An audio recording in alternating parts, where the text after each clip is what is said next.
my little fall display. Put it at the end of my driveway there. That way children in the area or families want to come get their picture taken on the tractor.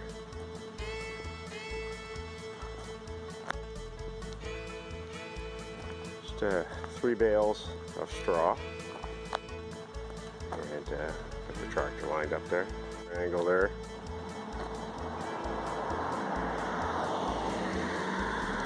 We'll leave it out till after Halloween. I'll put the tractor and pumpkins in every night. We get a lot of deer in the area. But something that I used to do, and it's nice to be able to do this again with the old tractor. People in the area love seeing old machinery.